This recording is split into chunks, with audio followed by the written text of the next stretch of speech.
Assalamualaikum, perkenalkan nama saya Muhammad Alfariski dari SMA N3 Samarinda. Kali ini saya akan meresensikan buku yang berjudul Saya membaca buku ini secara digital melalui aplikasi Pusnas. Nah, jadi pertama-tama kita akan mengupas identitas buku yang dulu. Buku ini berjudul Sejarah Peradaban Islam yang ditulis oleh Fauzan Adim yang diterbitkan oleh Literasi Nusantara di Kota Sidoarjo pada tahun 2021. Dengan jumlah halaman 142 halaman dengan genre sejarah non-fiksi. Dimensinya 15,5 kali 23 cm, ISBN-nya 978623329 Harganya Rp66.000, edisi cetakan ke-1. Pendahuluannya, Sejarah Peradaban Islam karya yang dikarang oleh Fauzan Adim yang terbit di tahun 2021 melalui penerbit Literasi Nusantara Abadi. Buku ini adalah karya sastra non-fiksi tentang sejarah yang mengambil tema tentang cerita perkembangnya peradaban Islam, mulai dari awal penyebarannya, masa keemasan Islam di zaman dinasti-dinasti besar Islam, hingga masuknya Islam ke seantero dunia.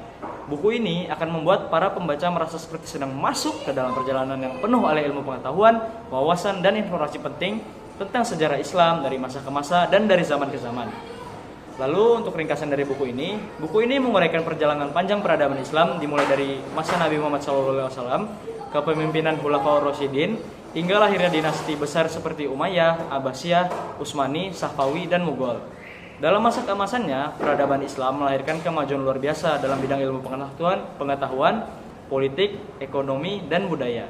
Namun, konflik internal serta serangan luar menyebabkan keruntuhan kekuasaan. Meski demikian, warisan peradaban Islam tetap berpengaruh besar terhadap dunia, termasuk Eropa melalui Andalusia.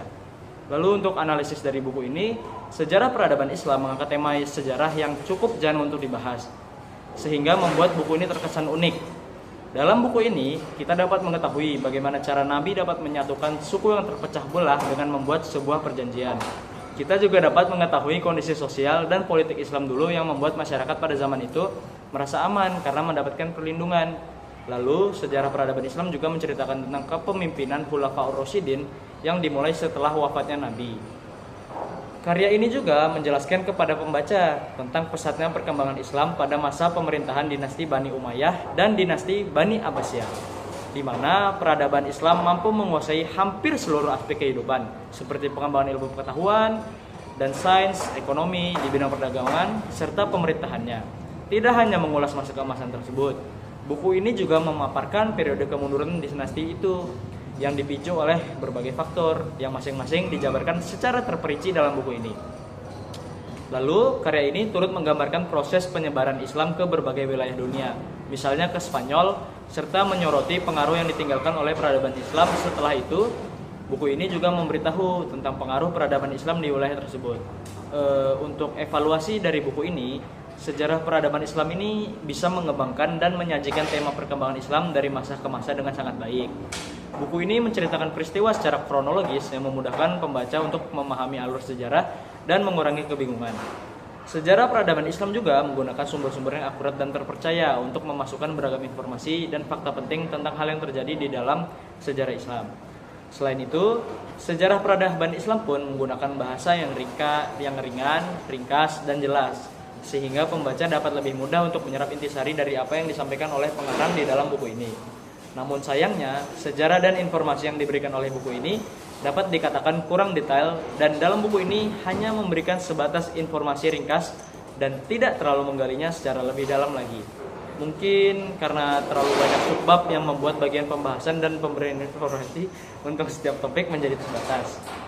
Lalu, saran atau refleksi dan kesimpulan dari buku ini dapat disimpulkan bahwa Sejarah Peradaban Islam merupakan buku bertema sejarah yang berbeda dan unik karena mengangkat tema yang jarang dibahas. Walaupun begitu, buku ini berhasil dan bisa dikatakan sukses membawa tema ini.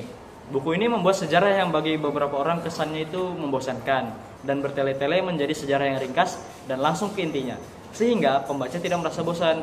Meskipun pemberian informasi ringkas dan tidak terlalu dalam, buku ini sangat cocok bagi pembaca awam yang ingin mulai membaca dan menikmati buku non-fiksi ini.